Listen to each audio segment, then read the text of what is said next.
Bismillahirrahmanirrahim. Alhamdulillahirabbil alamin. Wa bihi nasta'in ala umuri dunya waddin. Wassalatu wassalamu ala asyrafil anbiya wal mursalin. Sayyidina Maulana Muhammadin wa ala alihi wa ashabihi ajma'in. Al-muqaddimah ay hadhil muqaddimah.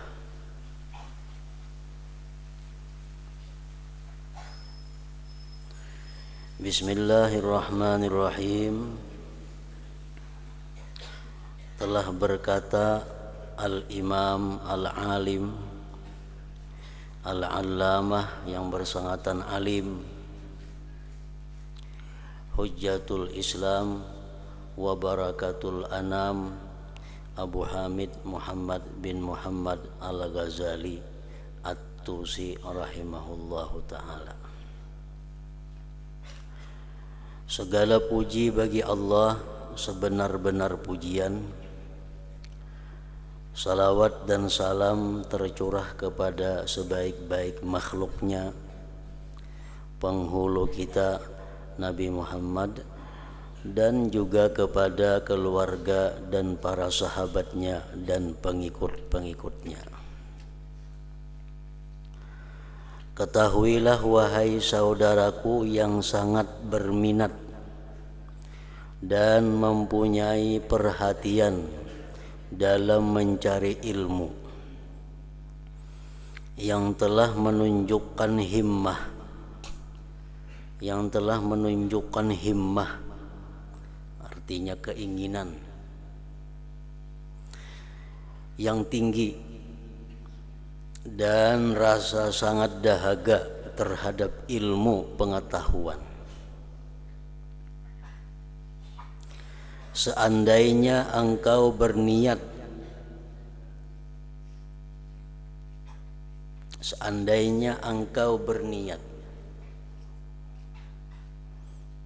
jadi niat itu artinya dorongan yang timbul di dalam hati kita, motivasi yang timbul di dalam hati kita, pendorong.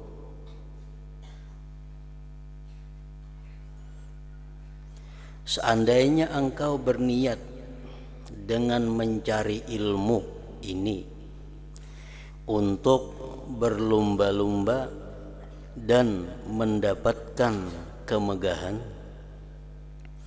dan terkemuka di kalangan kawan-kawan, dan untuk menarik perhatian orang ramai terhadap dirimu dan menghimpunkan akan kekayaan dunia, maka sebenarnya engkau telah berusaha menghancurkan agamamu dan membinasakan dirimu sendiri,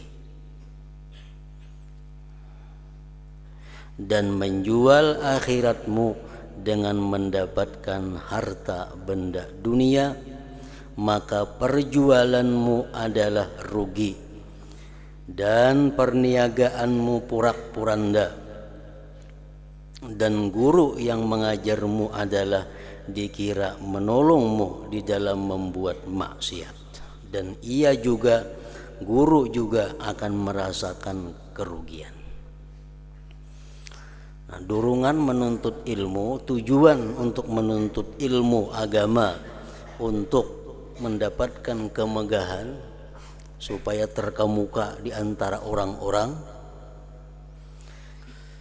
untuk menghimpunkan kekayaan, maka itu adalah menuntut ilmu membinasakan diri sendiri, menghancurkan diri sendiri. Sesuai dengan sabda Rasulullah sallallahu alaihi wasallam, man ta'allamal ilma li arba'in dakhalan nara. Ujar Nabi kita, barang siapa yang menuntut ilmu karena 4 hal, dakhalan nara, maka dia akan masuk api neraka.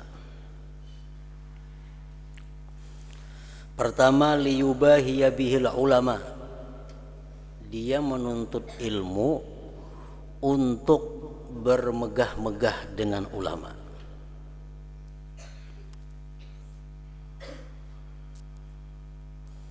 Au liyumariya bihi supaha, atau untuk mendebat dengannya ilmu akan orang-orang yang bodoh. Kalau aku berisi ilmu, aku nyaman karena mengalahkan orang-orang yang bodoh. Au yuqbila ilaihi wujuhan nas, atau dia menuntut ilmu agar orang berpaling kepadanya, agar orang menghadap kepadanya. Au ya'khudha bihi minal umara al-mala wal hurmata wal jaha wal manzilah, atau dia tujuan menuntut ilmu agar dia dapat mengambil dari pemerintahan gajian, harta, kehormatan, pangkat dan kedudukan. Nah, orang-orang yang menuntut ilmu karena 4 hal itu, kata Rasulullah, dakhalan nara, dia akan masuk ke dalam api neraka.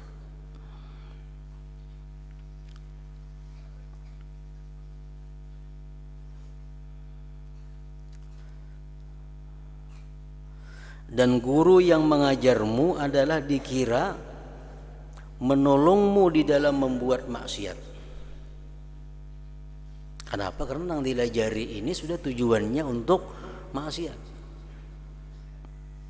Dan ia guru juga akan merasakan kerugian.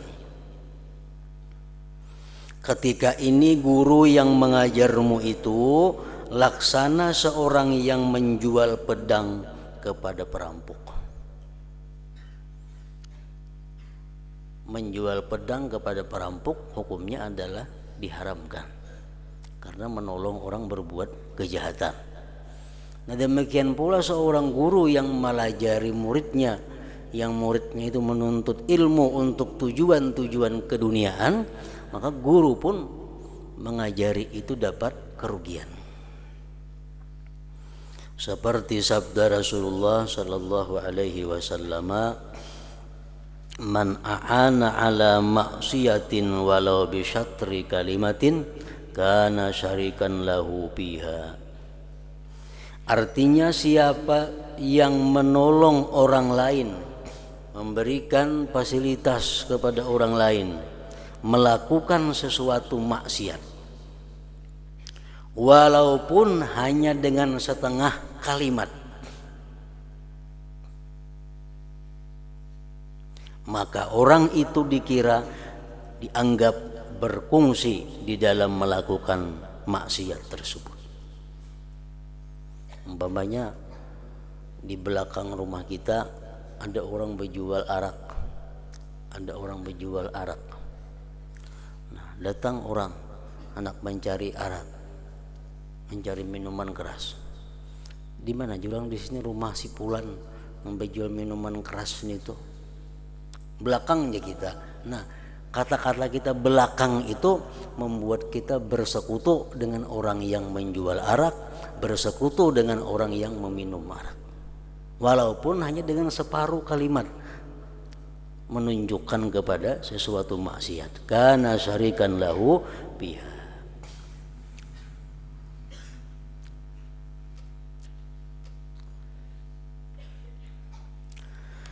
Dan jikalau niatmu, dorongan dalam dirimu atau tujuanmu di dalam mencari ilmu itu untuk mencari keridaan Allah Ta'ala dan mencari hidayah, bukan semata-mata untuk pandai bercakap, maka hendaklah engkau bergembira.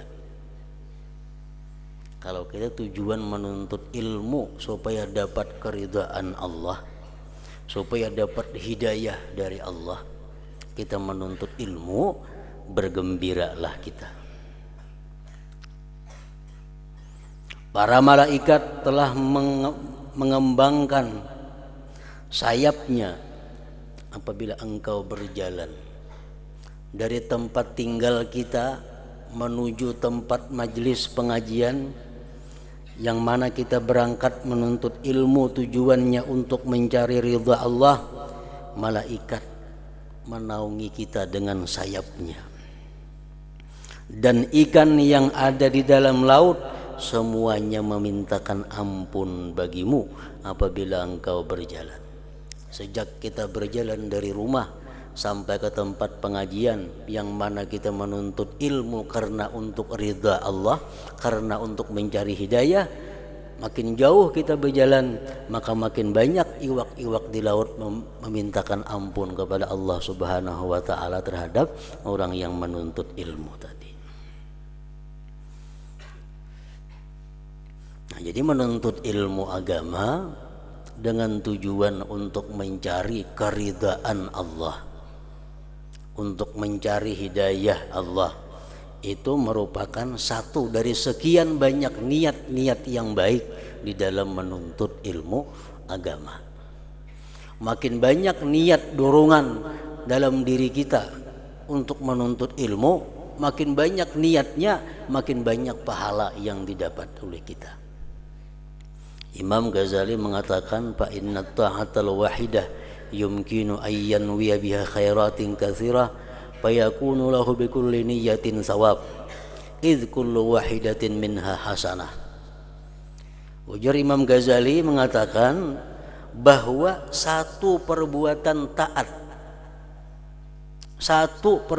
taat macam menuntut ilmu mungkin bahwa bisa, artinya bahwa dia berniat beberapa kebaikan yang banyak, maka jadilah dia dengan tiap-tiap satu niat dapat satu kebaikan dan diganda sampai 10. Nah, jadi kalau kita niat menuntut ilmu agama karena mencari keridhaan Allah, kita dapat 10 pahala. Ditambah lagi kita menuntut ilmu dengan niat untuk mencari hidayah Allah, dapat 10 pulang pahala. Nah, makin banyak niat yang kita tanamkan, asalkan niat itu niat yang baik, makin banyak pahala yang didapat dengan kemurahan dan anugerah daripada Allah Subhanahu wa taala. Jadi pertama, niat kita menuntut ilmu itu talabatul ilmi, para penuntut ilmu, termasuk di dalamnya sudah muallim wal muta'allim, pengajar atau belajar, itu talabul ilm. Menuntut ilmu artinya termasuk di dalamnya orang yang belajar dan mengajar. Jadi kalau kita menuntut ilmu, niatnya pertama untuk mencapai keridhaan Allah, dapat pahala satu kebaikan diganda 10 kebaikan. Niat kita menuntut ilmu untuk mencari hidayah dari Allah, dapat sebuting pulang, satu pulang kebaikan diganda 10. Ditambah lagi kita menuntut ilmu dengan niat menjunjung, melaksanakan titah atau perintah Allah, perintah Rasul Allah. Karena Allah berfirman dalam Al-Quran, fas'alu ahla dzikri in kuntum la ta'lamun, bertanyalah kamu kepada orang yang berilmu jika kamu tidak tahu. Belajar artinya. Nah, jadi kita belajar ini menjunjung perintah Allah, perintah Rasulullah. Ujar Nabi kita, utlubul ilma, tuntutlah ilmu agama walau bisin, walaupun sampai ke negeri Cina. Nah, jadi kita menuntut ilmu ini juga niatnya menjunjung perintah Allah dan Rasulnya. Disuruh Allah dan Rasul, makanya aku ini menuntut ilmu. 3 sudah niatnya, 3 kali 10 dapat 30 pahala. Ditambah lagi niatnya pulang menuntut ilmu itu istirdaul malaikah, Aku menuntut ilmu ini juga untuk mencari keridhaannya malaikat, supaya malaikat itu senang lawan aku. Rasulullah SAW bersabda, innal malaikata la tadha'u ajnihataha li talibil ilmi ridan bima yasna'u. Ujar Nabi kita, sesungguhnya malaikat itu meletakkan sayap-sayapnya memayungi, artinya bagi orang yang menuntut ilmu, karena malaikat senang dengan yang ia perbuat. Nah, jadi kita menuntut ilmu juga tujuannya adalah menyenangkan malaikat-malaikat Allah Subhanahu wa taala. Malaikat makhluk yang dicintai Allah. Malaikat makhluk yang mencintai Allah. Kita menyenangkan orang yang dicintai Allah sama halnya menyenangkan Allah Subhanahu wa taala. Nah, jadi berapa sudah? Menyenangkan malaikat 4 sudah. Mencari keridhaan Allah, menuntut ilmu nih. Yang kedua mencari hidayah. Yang ketiga menjunjung perintah Allah dan Rasul. Yang keempat mencari keridhaannya para malaikat. Yang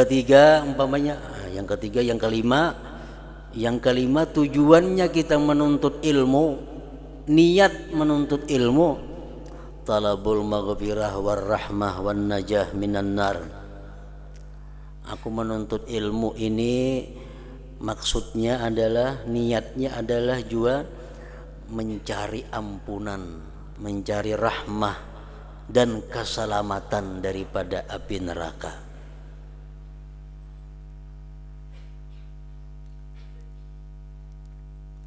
Nah, 5 kali 10 50 dapat pahala. Menuntut ilmu dengan tujuan untuk mendapatkan ampunan Allah, mendapatkan rahmah Allah, keselamatan dari api neraka.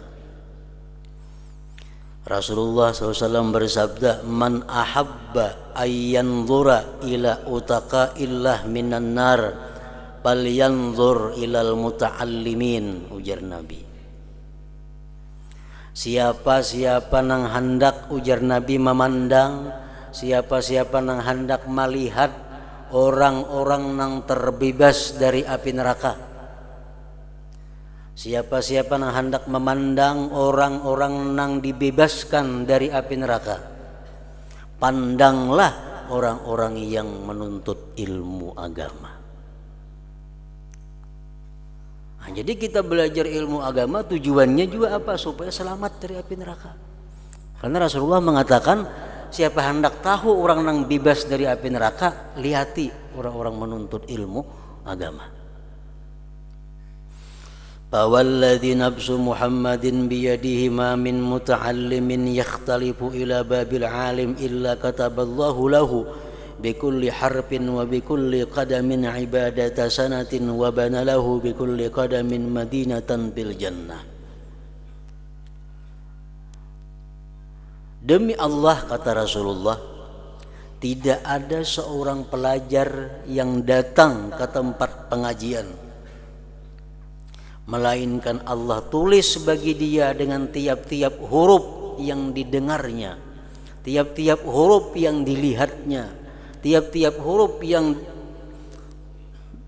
dicatatnya, Allah tulis ibadah. Dan Allah buatkan bagi dia dengan tiap-tiap langkah kakinya kota di dalam surga.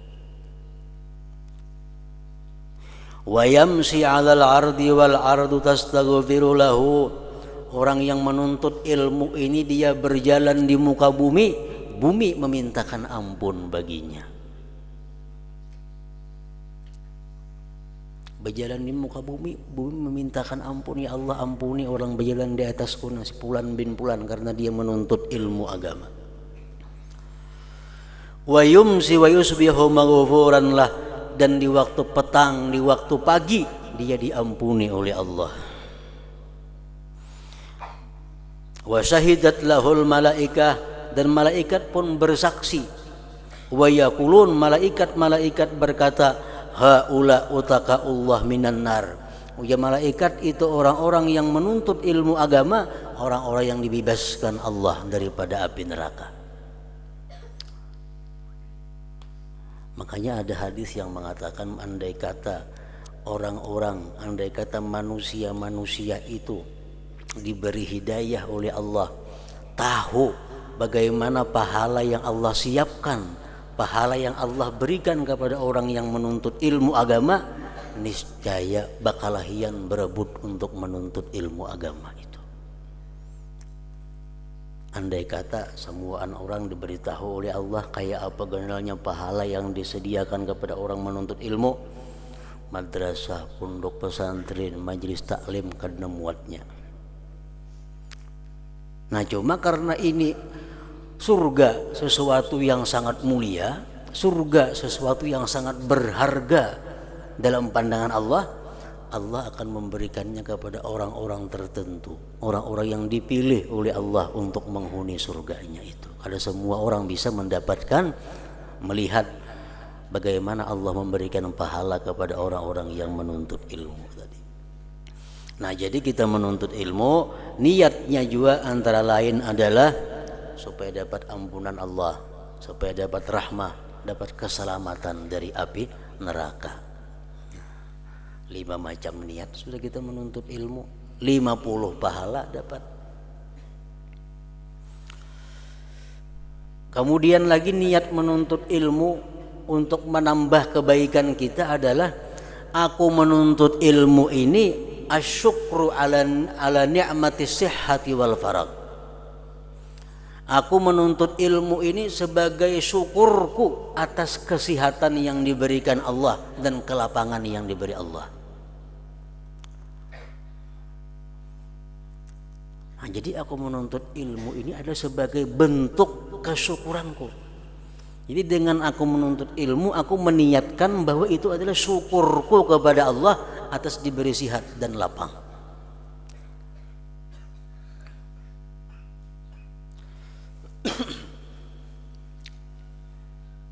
Enam sudah.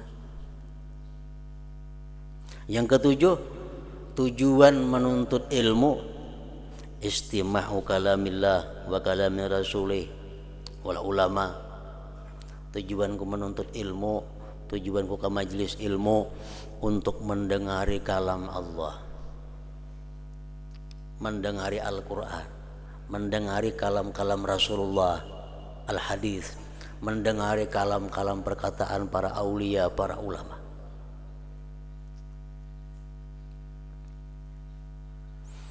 Rasulullah menyatakan dalam sebuah hadis, wa man istama'a ila syai'in min kitabillah wa huwa yuridul ajra kutiba lahu bikulli harfin hasanah.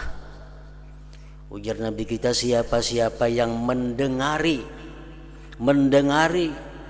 kepada sesuatu dari Al-Quran dan dia menghendaki pahala, ditulis bagi dia tiap-tiap satu huruf itu satu kebajikan.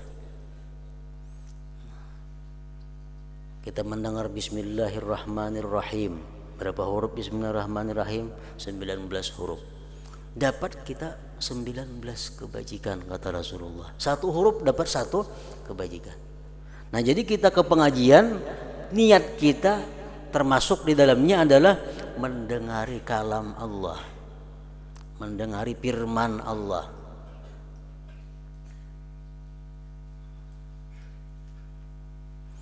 Yang kedelapan, tujuan kita menuntut ilmu, tujuan kita ke majelis ilmu, tujuan kita sekolah agama, ifrahul walidain, membuat senang orang tua kita, membuat senang ibu bapak. Kalau kita menuntut ilmu, senang hati ibu, senang hati abah, senang hati mama melihat anaknya turun menuntut ilmu. Nah, kita menuntut ilmu, kita niatkan untuk menyenangkan kedua orang tua kita, maka kita sekaligus menjadi orang yang berbakti kepada ibu dan bapak. Walaupun sidin sudah meninggal dunia, Walaupun sini sudah berpuluh-puluh tahun di dalam kubur, tetap kita niatkan kita menuntut ilmu ini adalah untuk menyenangkan beliau itu. Rasulullah bersabda dalam sebuah hadis, innar rajul la yasurru bi salahi waladih fi qabri. Seseorang laki-laki, baik abah, kuitan maksudnya, dia akan senang di dalam kubur dengan kesalihan putra-putrinya di dalam dunia. Kan ada hadis yang mengatakan setiap minggu itu ada laporan kepada orang tua di dalam kubur. Anak engkau menuntut ilmu, anak engkau mabuk, anak engkau mencuri. Itu ada laporan kepada orang tua.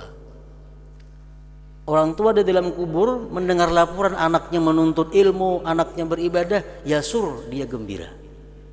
Nah, jadi kita menuntut ilmu, niat kita, tujuan kita menyenangkan orang tua kita. Otomatis kita dapat juga pahala berbakti kepada kedua orang tua. Yang selanjutnya 9, tujuan menuntut ilmu, niat menuntut ilmu supaya banyak dapat pahala, supaya sekali turun ke pengajian itu ratusan pahala kita dapat, mungkin kalau bisa ribuan pahala. Ihya'us syariah wa sunnah. Tujuan menuntut ilmu juga adalah untuk menghidupkan sunnah, menghidupkan syariat Rasulullah sallallahu alaihi wasallam. Karena kalau orang tidak mengajinya, mati sunnah Rasul, mati syariat Islam. Nah, jadi kita ke pengajian, kita sekolah pesantren, sekolah madrasah, tujuannya antara lain untuk menghidupkan syariah, menghidupkan sunnah Rasul. Rasulullah bersabda, man ahya sunnati faqad ahabbani wa man ahabbani kana ma'i fil jannah.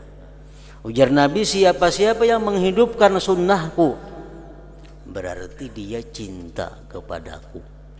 Siapa cinta kepadaku, dia akan bersamaku di dalam surga.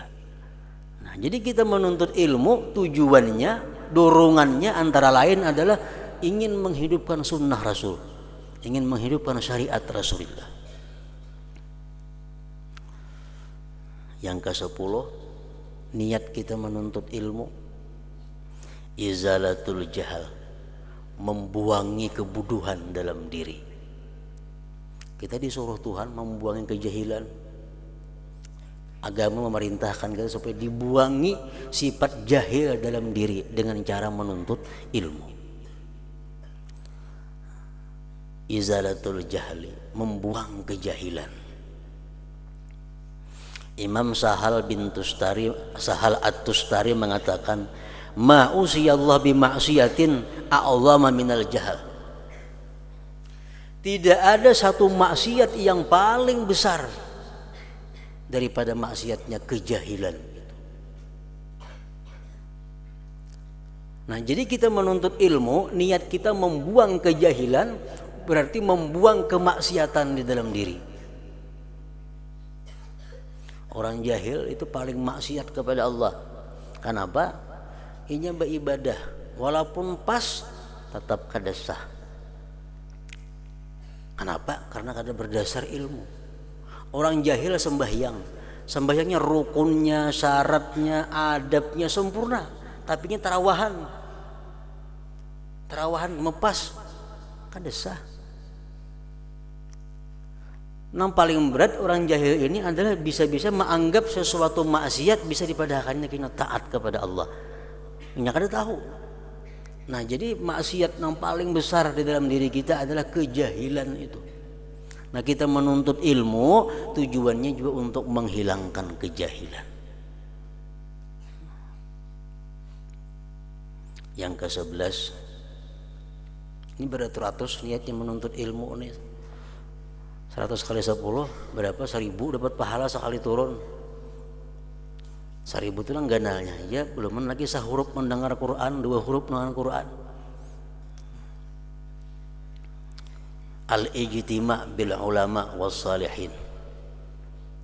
Tujuanku menuntut ilmu, tujuanku ke majelis ta'lim, niatku, doronganku adalah berkumpul lawan ulama dan salihin. Di majlis taklim terkumpulan ulama ada, orang-orang salih ada. Hendak bergabung dengan mereka itu, berkumpul, berkelompok lawan orang-orang salih dengan ulama-ulama. Nah, berkumpul dengan orang salih, berkumpul dengan ulama memberikan manfaat yang sangat besar dalam perbaikan diri seseorang. Kada usah mendengar pengajian ulama, kada usah mendengar zikirnya orang saleh. Kita guring berkata orang saleh aja sudah manfaatnya yang luar biasa bagi kita. Kenapa? Orang saleh ini orang yang dirahmati Allah, orang yang disayangi Allah, orang yang dicintai Allah. Kalau kita guring berkata sidin, berarti kita guring dengan orang yang dicintai Allah. Sudah untung, apalagi mendengar perkataannya, mendengar nasihatnya, makinnya lagi.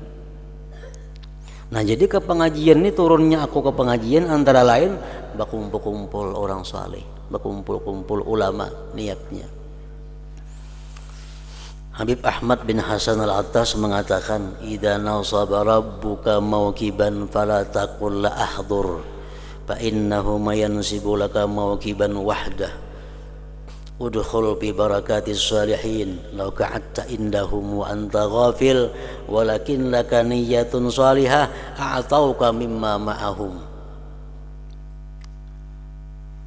Ya, Habib Ahmad bin Hasan Al-Attas, apabila Allah Subhanahu wa taala membikin arak-arakan pawai,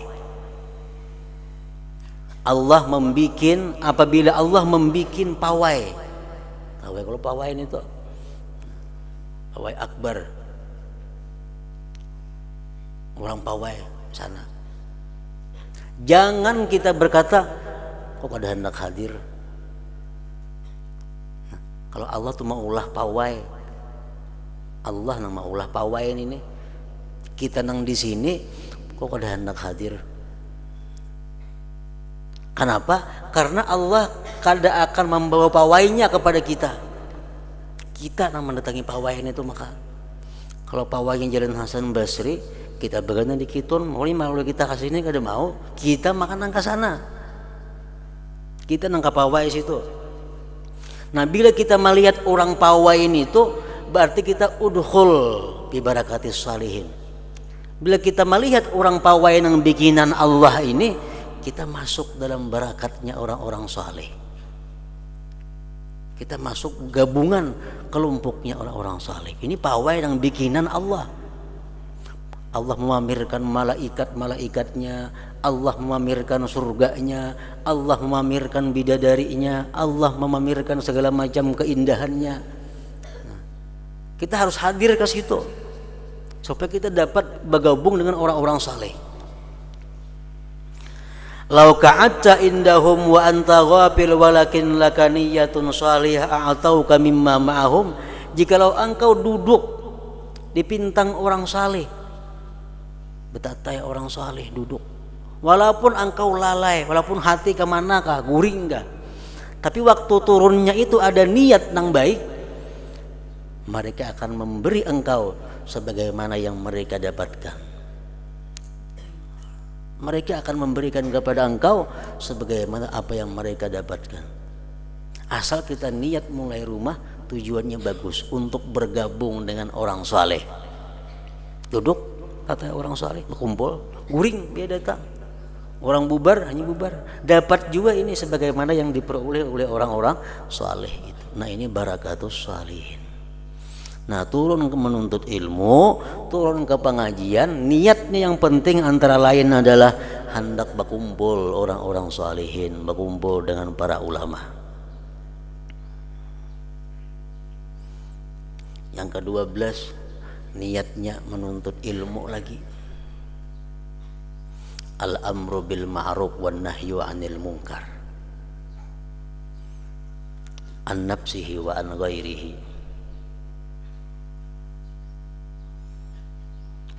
Aku menuntut ilmu ini tujuannya supaya aku bisa berbuat amar ma'ruf nahi munkar, khusus untuk diriku dan orang lain.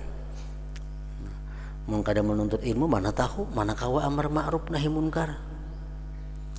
Nah, jadi aku menuntut ilmu ini tujuanku adalah agar aku bisa amar ma'ruf nahi munkar, khusus untuk diriku terutamanya, untuk keluargaku.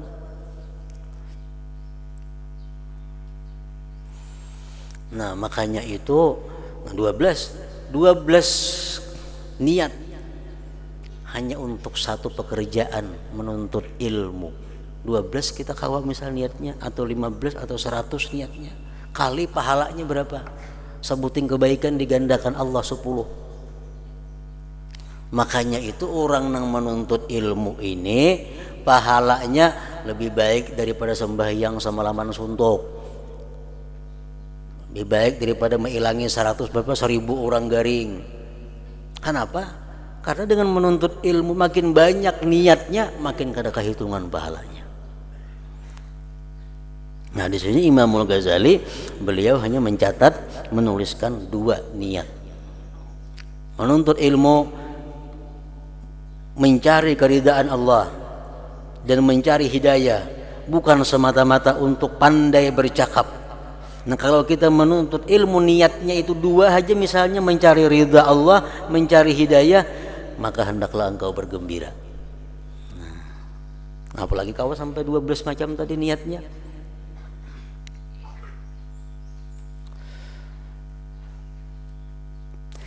Tetapi sebelum itu hendaklah engkau ketahui bahwa hidayah itu petunjuk Allah, bahwa hidayah itu adalah buah daripada ilmu,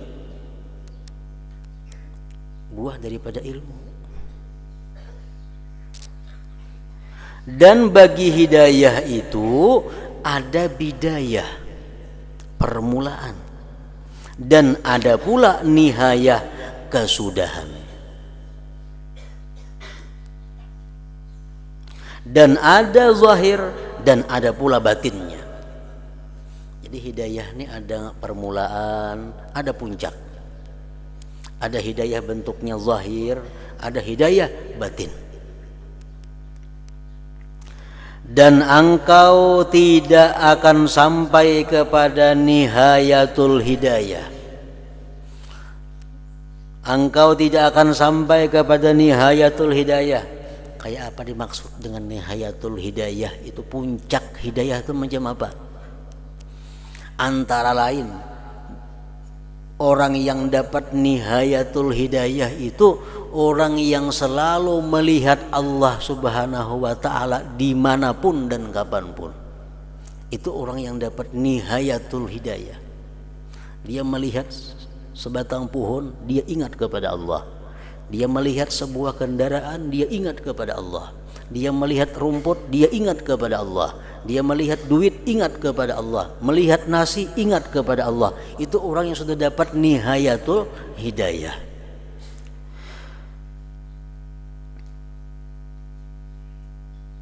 Dan engkau tidak akan sampai kepada nihayatul hidayah kecuali setelah engkau melintasi bidayatul hidayah dahulu. Kada kawapang langsung kita ingat, melihat pohon ingat kepada Allah, melihat sandal ingat kepada Allah. Kada kau macam itu kalau kita kada melalui dahulu bidayatul hidayah. Nah, makanya kitab ini ngarannya bidayatul hidayah. Nah, itu mengambil di situ. Dan engkau tidak akan dapat menyelami batin hidayah. Sembahyang, rukuk, sujud, baca Quran, itu zahir hidayah. Zahir hidayah. Khusyuk di dalam sembahyang, tafakkur dalam sembahyang, khudu dalam sembahyang, itu adalah batin hidayah. Kita kada akan bisa langsung dapat khusyuk kalau sembahyang zahirnya belum bagus. Rukuknya bagus, berdirinya bagus, membaca Qur'annya, tartilnya bagus, hanya bisa dapat batin hidayah khusyuk. Kalau membaca Qur'annya kada kakaruan, rukuk sujudnya kada kakaruan, kada akan bisa khusyuk.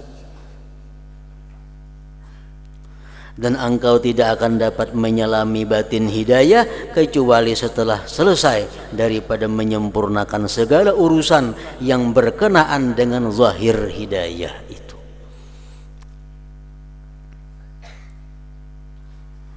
Di dalam kitab ini akan saya sebutkan menjadi Imam Ghazali Bidayatul Hidayah. Kitab ini menerangkan Bidayatul Hidayah, cara melintas kayak apa supaya dapat hidayah yang batin, kayak apa supaya dapat puncak hidayah. Sidin karang kitab Bidayatul Hidayah, artinya permulaan jalan menuju hidayah, supaya engkau coba mengamalkannya pada dirimu, dan supaya engkau dapat menguji hatimu. Kitab ini merupakan kitab permulaan untuk menguji diri kita. Apakah ada harapan kita dapat nihayatul hidayah? Apakah ada harapan kita dapat hidayah nang batin? Kitab ini ujiannya. Seandainya engkau dapati hatimu, belajar kitab ini sudahlah, belajar. Engkau dapati hatimu condong kepadanya, hakun mengamalkan di kitab nih, dan nafsumu mau mengikuti arahannya, dan ia dapat memberikan perhatian yang sewajarnya, maka nanti engkau akan sampai kepada nihayatul hidayah. Ada harapan kita dapat nihayatul hidayah. Seapa banyak nang bisa kita amalkan dalam kitab ini, itu juga nang bakal kita dapatkan nihayatul hidayah. Kita dapat mengamalkan kitab ini misal 1%, 2% dapat 10%, itu juga nang kita bakal menerima nihayatul hidayah. Maka nanti engkau akan sampai kepada nihayatul hidayah hingga engkau mampu mengarungi lautan ilmu yang luas itu. Tetapi jika engkau mendapati hatimu tidak memberikan perhatian kepadanya, dan nafsumu suka berlambat-lambat dalam melaksanakan perintahnya, maka ketahuilah bahwa kecenderunganmu dalam menuntut ilmu itu hanyalah berpuncak daripada nafsumu yang ammarah.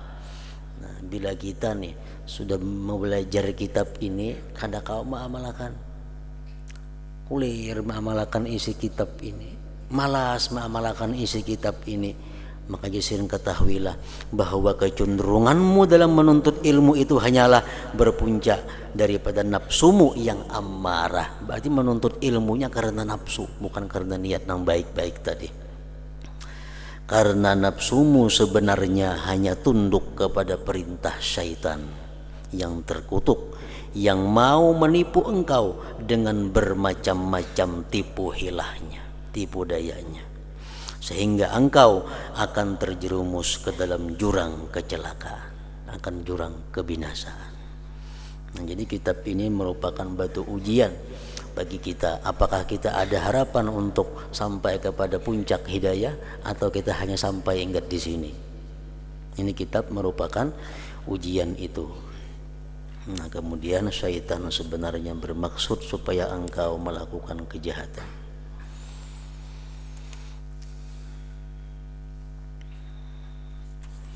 Hadratin Nabi sallallahu alaihi wasallam. Al-Fatihah. A'udzubillahi minasyaitonir rajim. Bismillahirrahmanirrahim.